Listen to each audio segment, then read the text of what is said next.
Hey, good morning, everybody. Vince Duvall here with Eagle Homes. We have Brad Brewer with us and Adam Zeman. Go ahead and introduce yourself, guys. I'll go first. Adam Zeman Mortgage Team. I guess that's kind of it, huh? Yeah, that's it, buddy. Brad Brewer, And, Eagle Homes EXP, Vince's partner, and that's So, well, you already know the rest. There we go. I got Hey, awesome shirt on today. I like it. Looks like paint splatter. Today, guys, we're going to be talking about the buyer process from the time that we get a someone interested in buying the home all the way to closing table and the steps that it takes to get there. One of the things I want to start off talking about is what the market looked like last week for listings, sold. I'll have Adam talk about interest rates and kind of what they're doing a little bit. We won't dive real deep into them, but just kind of give you a brief overview. And then we'll jump into the buyer process. So last week, and I primarily look at Kenosha, Racine, and Walworth counties because that's our biggest target area down here in southeastern Wisconsin for Brad and I.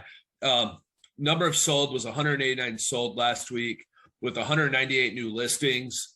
The average list price for those that sold was $362,000, just over $362,000. And they sat on the market for about 46 days. Now, of those that were listed for, that average list price, 362, they sold on average for $340,000. That's, 6 to 7% below their list price. So, something interesting. We're starting to see, homes sit a little bit longer, and we're starting to see, negotiations on the buying process. So great opportunity for buyers. Adam, what's interest rates look like today, especially after last week and all the talk? So last week the Fed increased rates by 75 basis points, but that doesn't automatically reflect into interest rates. So that's really confusing for everybody, and I don't know if I have enough time to talk about that.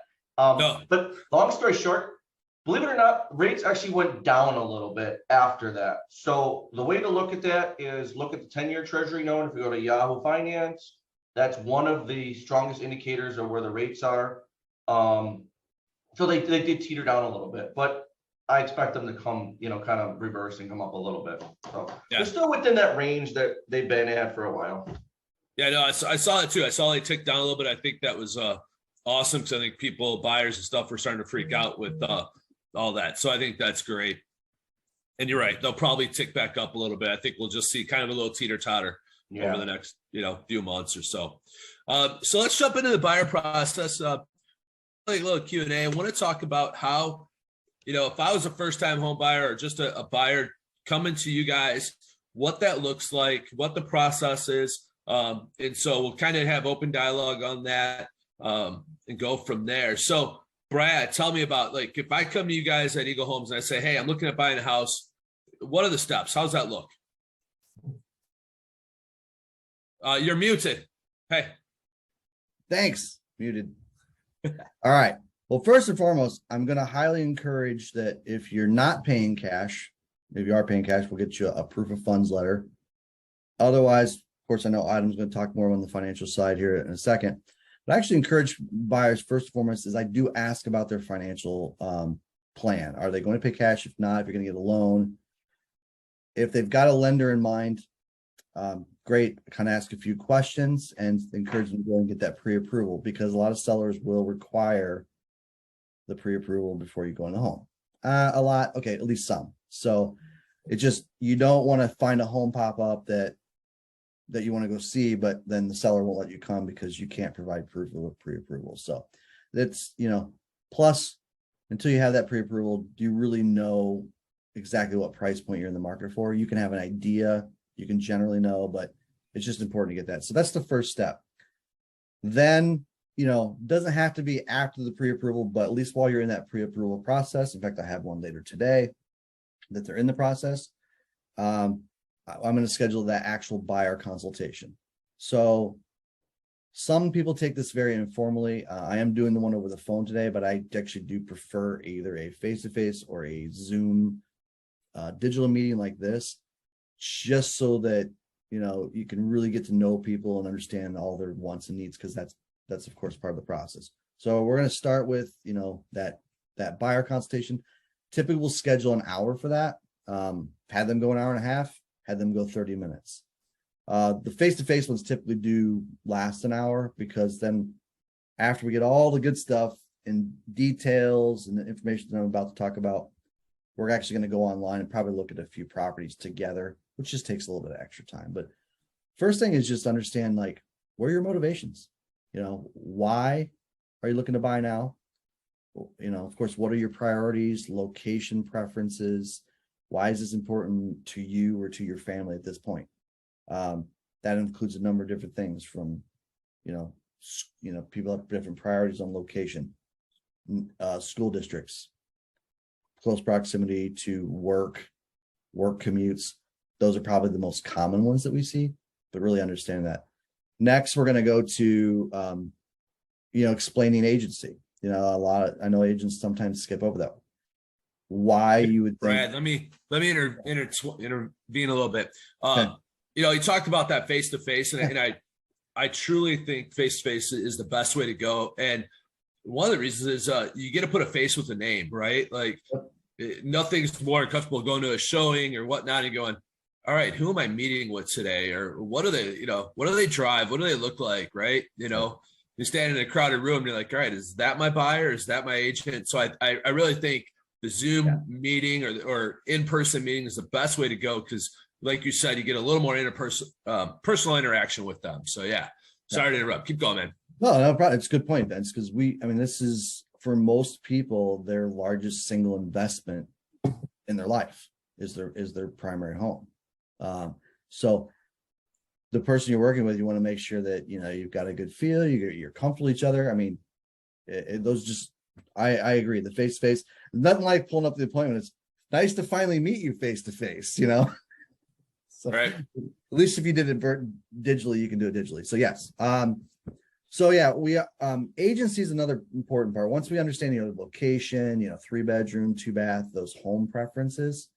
And I will important to note out there's priorities, there's preferences, and we'll go through in detail so that it helps Vince, myself, really understand, like, hey, what are the priorities? Because though you'll be looking at a lot of stuff online, sometimes the clients will be like, oh, I want to go look at this. That's where we step in and can say, and I know you've done this recently, Vince, like, well, you said you wanted 2 bathrooms minimum. By the way, this only has 1 bath, and I don't see where you can add a second bath. Are you sure you want to go see this? That's our job, is to listen and be able to guide you based on your preferences, because sometimes we see the shiny, pretty kitchen that the wife likes or that you like or whatever, or the garage, and we forget about some of the stuff that's actually our real priorities there. So we'll talk about that. Then agency is important to know, because a lot of people don't know this. In Wisconsin, in any real estate transaction, we represent one of 2 parties. And so we'll talk about the importance of a buyer agency agreement. We'll talk about when it's appropriate to actually, basically commit to each other, you as a client, us as your agent. Not a big fan of just signing those right away. I think part of the process is to, again, develop that relationship. So you'll find that we're very, very consultative in our approach in that. So, but we do talk about agency and the legalities of it, because you as the consumer shouldn't be worried about that, but we want to inform you of the key points of that. And of course, the last thing is, once we've got our consultation, once we've got that property search set up, we're starting to look for homes, is schedule that, of course, hopefully that first showing. And the first showing, that's our moment that we can really, really start to dial in and see your reaction to certain things you're seeing. Really helps us dial in, say, okay. And I've had people do this. I use the 2-bathroom reference.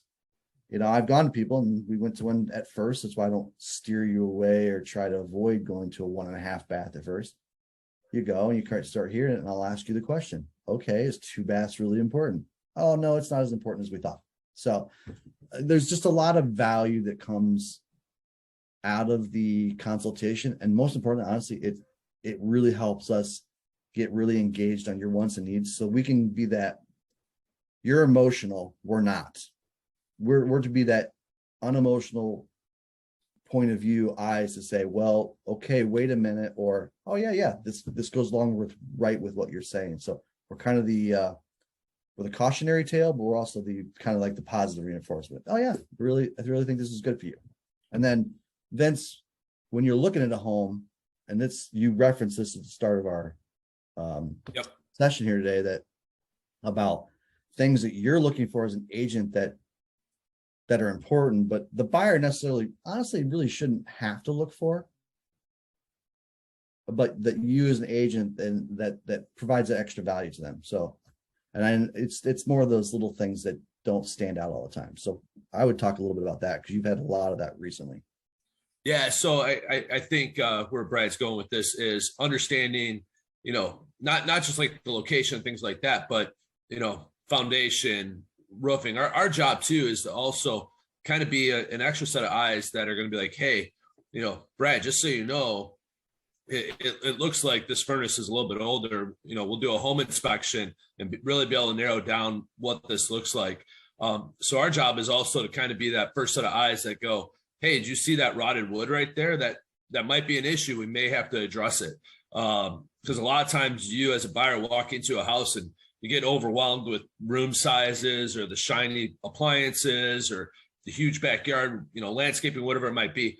Our job is to look at, things that might be issues down the road for you and help you understand that, hey, when we get an inspection, this is going to tell us better what needs to be done versus not need to be done. So, we go look at a house. What happens? I love a house, Brad. We're getting ready. I say, hey, let's put an offer in. How's that work now?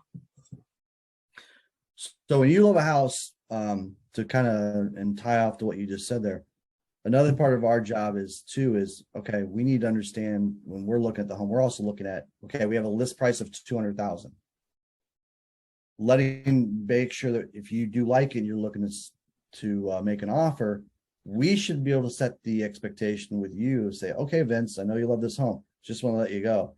I think this is a little underpriced. There's probably going to be multiple offers. Just to set the expectation, we're probably going to need to go in over ask. Or the opposite, which is it's been sitting. I think they're a little over based on what I'm seeing now. I think we should maybe go in at a lower price. So those are a couple things that we do. But then that process is then, of course, all right, ready to go. Let's make the offer. Now I'm going to ask Adam to kind of chime in here because a lot of questions I get with the pre-approvals is, do I put my specific dollar amount, which can play your hand about your affordability, or should you do a pre-approval for each offer with the exact price you're offering? I'd love to hear Adam's thoughts on that. All right, so I usually just do a blanketed pre-approval for whatever price you're really going for. I don't necessarily run one at like the max. If a buyer's like, hey, I'm really pre-approved for 500, I don't put 500. I ask, like, what are you looking at? What are the home prices you're looking at? And then if they need an updated one, then we go ahead and get them one. Now, if they need one for every property, I just don't have the time to do that for 100,000 people. Okay, that's not realistic. I can't do that. I would have to hire 2 more people to do that. It's not realistic. But with trusted realtors like yourself, I can typically give you guys a blanketed pre-approval letter and just say, hey, we're good up to this point. Yeah. Whatever, fill in the blanks. Yeah. Okay. Yeah. So that's a case-by-case basis depending on whoever I'm working with. But long story short, it's what are your price range? What's your max? That's usually what I'm asking people. What are you really looking at? If you need something higher, give me a call. I'll shoot one over. I don't know if I need to send 10 of them over to you, No, I think that's excessive for each one, but no, and believe me, I wouldn't want you, I wouldn't put your team through that much work. So totally understand, but there can be a little bit of strategy to it. And I get what you're saying. Yeah. But I usually give out a blanketed one, and you guys can have one where it's just like the conversation. They're good up to 400, whatever. Here, fill in the price if you want to. If you want to go exact, go exact. I know there's different thought processes behind that. I don't really get into that. It's just I'm the finance guy. This is what I can do for you, type of thing. And to your point, Adam, you're right. And us agents usually, and one of the things I will do is I'll talk to the lender and say, based on our our offer strategy. Hey, I need you to either don't put an amount or put this amount a little higher, or maybe a little lower. And you guys are always really good about working with that. So, but no, we're not going to ask for 10, but we may ask for a couple of variations, but that's a strategy. That's fair enough. That's a negotiation strategy. So once we get the home negotiated and offered and accepted, now starts that contract to close process. First things and foremost, if there's, I'm assuming there's inspections, we work to help the buyer coordinate the inspection, get the inspector out there. Once the inspection is done, we're going to review those reports. So Brad, real quick. So who schedules that inspection? Me as a buyer or you as the agent? Whose job is that? As the agent, we do help, we assist. So I will, if you know an inspector you want to use, great. I'll then coordinate communicating with them and have the inspector get a hold of me, because usually we're the ones that schedule the time for the home. So Okay. we make the process, but I do connect the buyer with the inspector, especially if it's one that we're referring to them, to connect and get introduced and of course get comfortable with each other, and then both agree on a convenient time for them, and then we get that scheduled. In most cases, we're not even at the inspection. I know that there's certain situations, seller requirement, something specific with the home that we will go to inspection, but I'm actually not a fan of that. And I know other agents have their different thoughts on this. I'm actually not a big fan of it because, and most inspectors I know have the client show up towards the end of the inspection, because I want that inspector focused on the house. I don't want them distracted by conversation, me in the background. So that's what we encourage. Things are different, but that's that next step. But we do handle the setting up of that process. Also simultaneously, we remind you, like, hey, make sure you get all requested documents from your lender over in a timely fashion. You know, usually if something's requested, extra financial documents, W-2s, bank statements, whatever it is, get those documents over within 24 hours of the request to keep us on time. Because one of the responsibilities of us, of an agent, is keeping everybody on the schedule: inspectors, appraisers, lenders. And our best lenders, I know Adam's one that does this, is getting the weekly updates from the lenders, because then through the whole process, us as agents, we're the ones that are making sure to give the update to the client. Even though I know a lot of good lenders, and I know Adam's one of those that sends updates out to everybody, we're also giving the overall update on a weekly basis. So you'll look for weekly updates throughout the process. There can be a little bit of lull time. Sometimes, you know, there's 2 weeks in the process where it's a little quiet, so you might not get it every week, but we like to at least kind of say, here's what's coming up next. Here's the timelines. Here's what needs to be done. Either if it's something the buyer has to do or something we're going to be doing or another party is going to be doing. Okay. Right. So we're through inspections. Once you're through inspections, lenders usually time out ordering the appraisal, because in most cases, the appraisal is paid upfront by the buyer. So we got to get our appraisal out. Then if there's well and septic or any other alternative inspections beyond the primary home inspection, or if the inspector sees something with the roof and they request that someone that specializes in roofing comes out, we've got to allow for all that time. And we're managing and coordinating all of that for our clients. And I almost forgot, of course, right at the beginning when scheduling inspection, earnest money. So what is earnest money, Vince?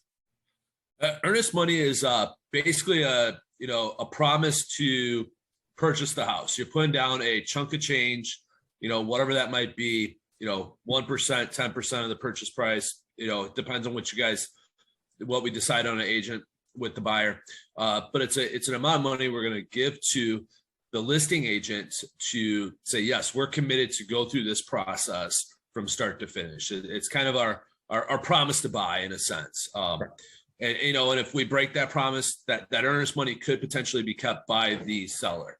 So it's kind of like a down payment or a deposit. So it's that's what it's there for. And earnest money, it goes towards the purchase of your home, which is very important. So it's not money that's lost. It's, if you're putting $3,000 down, it's $3,000 that's coming off the purchase price for you. So, yeah. And the earnest money, very important here. because a question that's often asked by buyers, what if something happens, inspection goes bad, and we don't buy the home, do I lose that money? Your earnest money is protected by your contingencies. A contingency is simply a stipulation in the contract that means these things have to occur or I don't buy the home. So an inspection would be one of those. If inspection goes bad, can't come to agreement on repairs due to the inspection contingency, those would be legal rights to terminate the contract. Buyer gets their earnest money back, seller's house is back in the market, and buyer and agent move on to try and find another home. Yep. Okay, so go ahead, Vince, you're gonna. So yeah, so we clear contingencies, got all of our inspections done. Where are we at now? You know, so through inspections, you got your appraisal ordered. Once the appraisal's back, it's reviewed by underwriting. And Adam, chime in on any of this you want to add detail to, but the appraisals basically reviewed by underwriting. They have to prove, one, that value is good, so the home did appraise for at least the purchase price. Typically, you usually like to see it come in for a little bit more, but you know, that's at least that value is important. And then some, and this can be loan dependent, a lender through the appraiser could require additional repairs beyond what even the buyer and seller agreed to. You know, that tends to be more structural stuff, but depending on the loan, I mean, even a USDA, VA, chipped paint, which most of us would chuckle at and be like, okay, what's a little chipped paint around the trim of the garage? That's not a big deal. Well, it is to those government loans. I see Adam smiling when I say that. So, but once the appraisals agreed upon, or value's good, either repairs are either signed off on or agreed upon, or there are none, we get the thumbs up. Then typically from what we're talking about or seeing on our end is basically everything goes through kind of a final underwriting process, and your lender then delivers loan commitment, which is typically one of our very last contingencies before closing. so, you know, close to closing, Adam, we're getting loan commitment, closing disclosures, things like that. What's that look like? How many days ahead of time are we seeing that type of stuff? What's that process from your standpoint? So I guess that really depends on the lender. I was laughing. I would say most well, you guys tell me, but most of the lenders out there are probably giving you we call it in our world, it's called a clear to close, which is essentially your loan is fully approved. That's usually for most people, that's maybe 5 days to 3 days before closing. I would say we're running at 10 to 15 days before closing on average. So for us, our process looks a lot different than I think many other lenders. So from starts, once I have that appraisal and that appraisal contingency sort of met, meaning the value's there, we don't have any repairs. Typically that file's already been into an underwriter. An underwriter's already reviewed it. They've already done what's called conditions. Conditions means your loan's approved based on satisfying this, that, and the other. For the most part, we do a good job. So usually the conditions are just maybe verifying earnest money, title work to come in, and then appraisal, you know, to be satisfied. The loan is then submitted, clear close, and then there's a whole plethora of work that has to go through that people probably don't even realize between the closer, the title companies to reconcile money, and I can go into a little bit more detail for that. I would say for the most part, you know, we're going to set up the closing as soon as we kind of pass that or get into that, you know, clear to close situation. The one thing that I like to tell people, and I definitely like agents to have a conversation about, is you might not get your cash to close, whatever monies you're going to bring to closing, until 24 hours before the closing. And the reason that is it takes 2 title companies and the lender me to put that money together. So if one person in that trifecta is not working with the other, and it's usually the seller's title company that's not getting us the numbers, then we can't give you the final numbers. Like, I would say my estimates typically are higher than the actual cash that you're going to bring in, like, because I'd rather show you a higher number than have you bring in a lower number. Right. So that's the thing that I think people need to realize, is that final number is going to be 24 to 48 hours before closing. Sometimes sooner. It really depends on the title companies. I like to see it sooner, but that's something that's not necessarily in our hands. So once you have your loan fully approved, again, which is well outside 10 days before closing, typically, that's 10 days. I say that because that's the magic time when we get what's called a verbal verification of employment. It has to be within 10 days of closing. Once that's done, I kind of tell everybody, you know, hey, hurrah, we're clear to close. We start the process of setting up closing, and then typically it's just a situation where people are waiting, which is the most ideal situation. That doesn't happen with most lenders. I would say the biggest complaint is like, I don't know what's going on with my transaction. No one ever called me, and I don't know when it's closing, and I don't think it's clear, or we have to push closing, and you know, those are the most common complaints. Sorry, I don't want to go off on a tangent. No, good. Couple things I thought of, Adam, during that conversation is the buyer, and correct me if I'm wrong, needs to give permission to you as the lender to include the realtor in any communication. Is that correct? So, I find that every once in a while. I don't know that I'm privy to that rule necessarily, but here's Okay. how I handle it. So no financial communication is ever derived with the agents, any agents, ever, for any reason. So any financial communication is just between me and the buyer. And technically the appraisal is something they bought and purchased. So it's up to them to deliver the exact value. So like, let's just say we have a relationship. I'm going to tell you what the value is, but I never tell the listing agent what the value is. The conversation is, it came in at value with no repairs, or we need repairs. Okay. Gotcha. Like that's it. Like, I don't say what it is, because that's a negotiation tool that they might be able to use if it came in a lot over value, which is still really popular. I still get $5,000-$10,000 over that final price. And that's not something you want in the listing agent's hand. I got bit on that, like when I first started. So I always remember that lesson. Sorry, go ahead. No, go ahead. I was going to ask, and then we're talking about closing and things like that, and that 24 to 48 hours, which, I think for a lot of buyers is a very nerve-wracking time, like waiting to see what that final number is.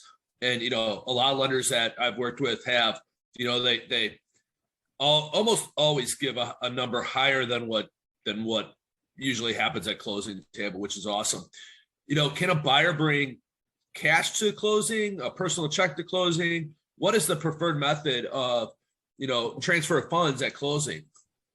So it depends on the title company, but I kind of defer back to a cashier's check over like a wire. There's a lot of wire fraud nowadays, and I don't want someone to lose $30,000-$40,000 in a wire situation.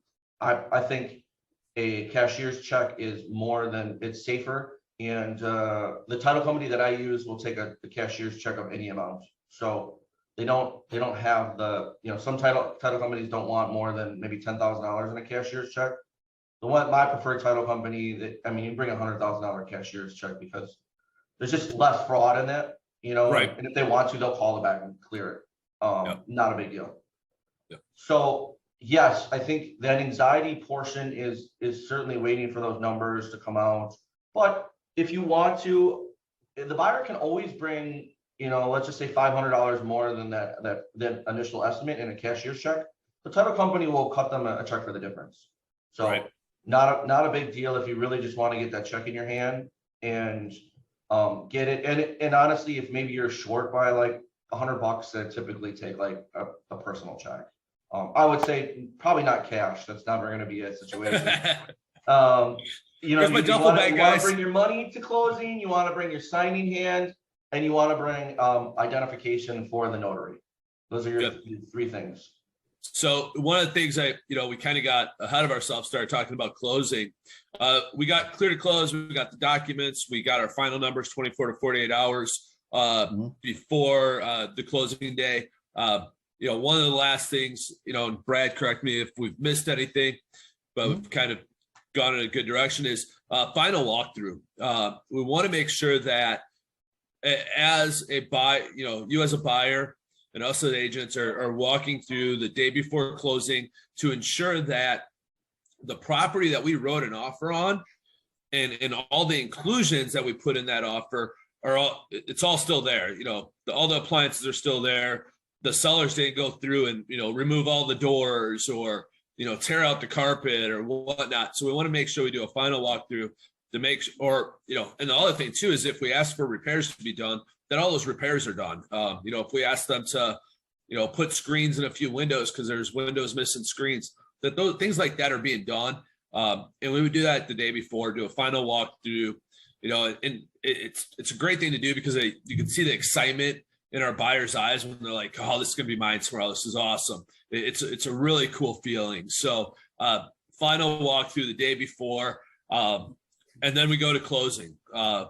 Closing, like Adam said, you're going to bring that cashier's check, identification, and then, your hand to sign 100 documents. So that's a great day. Yes. Go ahead, And, Adam. I'd like to add that we're doing primarily hybrid closings. So I don't know if you've done one with another lender, but what that means is the day of closing, you're sent documents sent via DocuSign. So you can sign a majority of your documents prior to coming to closing. The docs that you're going to have to sign are typically like the mortgage and the deed transfer and any title work. So you're reducing a pile like this into maybe 4 documents. It's pretty slick. That's awesome. It makes it super quick. You just show up, sign a couple docs, sellers there, get funding, maybe talk to the a lot of buyers and sellers want to talk about the house, whatever that may look like. And then that's it. Pretty slick. Yeah. Then keys are handed over. It's a great feeling. Adam, one of the things that I know I've been involved in a couple times is, do you guys do closings outside of the title company? Does your, like for example, at a closing in Delavan, we actually did it at the house the buyers were buying. They did, right? The counter. Do you guys? So I guess it depends on if we're doing a bifurcated title, and what that means is split title where, I chose the title company versus just going with the seller's title company. I'll go into that a little bit. Like I like to choose title company because I have a relationship, I know funding, and if they need to, they'll go drive to wherever and close. Not an issue. And if they have to drive way up north with they'll hire a notary to do so. So yes, that's probably more popular. We're doing a lot like in the last 2-3 years with the refinances. I would say majority of them, like people, they just went to their house. If they were fine with the COVID thing and whatever that is, go to their house or go to our office at the time or whatever. Certainly I've done, whatever works. At that time and that portion of it, we usually, my team will reach out and ask the buyer, like, when time do you want to close? And then we start there. Like, what does that look like? And then, do we need to close somewhere? Do we need to go here? Whatever. And then once we figure out a time that's good for them, we typically reach out to the sellers and just more or less say, this is when we need to close, and sort of set it up with everybody. Awesome. So did we miss anything, guys? I think we covered quite a bit today with the buyer process and what that looks like. I mean, there's a lot more to this whole process. Us as agents, I think we like to say, it's a little bit of hand holding. We want to make sure that buyers are getting into a house that they really fall in love with and it's what they want to be in. And then we make sure the steps are done from, like Brad said, removing contingencies, working with, helping set up inspections, whatever those are, earnest money's delivered, working, communicating with the lender to make sure our timelines are being hit, appraisals, things like that. Are we missing anything? What else is there, Brad? No, I mean, and this is part of the consultation. That's why the consultation does take, typically an hour for a really good consultation. Is we're going to, really important is we like to walk through this process and kind of explain this in step by step. And that we really kind of flew through it a little bit, but gave some detail, a couple other things. And then the only other thing I think we try to do is, which we wouldn't have time to go through today, is little things can happen that, or if this happens, then this, as far as through the process. Just trying to set the expectations of all the things that could potentially occur that could either delay or that you have to jump and do or extras. So no, I think we have a very good overview today. But again, going through this consultation, those expectations, especially for our first time home buyers, because this is literally the first time they've gone through it. And I think it's really, really important that they kind of set expectations. So we really try to set expectations, know what's coming. But I think we gave a pretty good overview today. Awesome. Adam, how about for you? Well, we really didn't go into the whole thing with the lending. Kind of skipped most of the steps, but broad strokes, not to go too far into the pre-approval process, but once you guys hand me an accepted offer, that's kind of when we start. Like that's when we really start doing the heavy lifting. That process basically looks like I've already gotten typically pay stubs, W-2s, a clear vision of where their money is going to come from for the down payment. Then we get any remaining docs, hand it over to my team. We get any remaining docs. We have like a trust conversation, a trust call to make sure, the buyer knows that Tina is going to be reaching out and what that next process looks like and why it's important to get us documents and that sort of thing. Once that all kind of happens, then a team kind of starts. We typically order appraisal right away, get the file put together, have an underwriter take a look at it. And my goal is to always have, at least a conditional approval before the appraisal comes in, and have that in a situation where we can close pretty quickly. Awesome. And I wanted to talk about the different appraisals. Brad kind of brought that up. So conventional appraisal and government appraisal. Okay. So the government appraisal will be like an FHA appraisal. The biggest thing that gets popped on those government appraisals are going to be paint peeling, and people are probably like, who cares about paint peeling? What's the deal with the stupid paint? It's because of lead paint.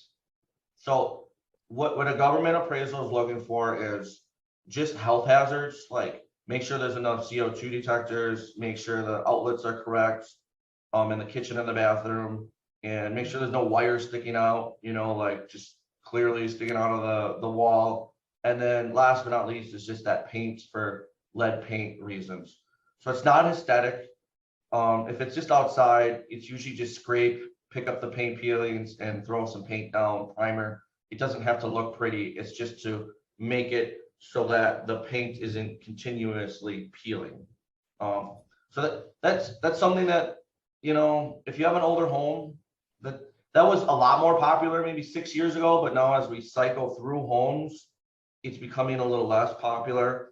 And it depends on the appraiser. If there's just one spot and the appraiser is cool, they're not going to pop you. But if it's egregious, then they're gonna say fix this. So that's a difference. And for conventional appraisals, usually you don't have to do work unless it is like some sort of structural thing, or there was something mentioned in the contract that talks about maybe some structural damage. Awesome. Yeah, guys, good talk today. I appreciate everyone's feedback. I know that, there's a lot more to it, like Adam said, and, us as agents, we go into a deeper dive into some of those things. But for a quick overview, I think this was a great discussion today. So I appreciate you guys getting on. We'll do this again next Wednesday. But once again, thank you, everyone. Adam and his team, Brad and I appreciate everyone being here today. Thank you. Thanks. Thank you, everybody.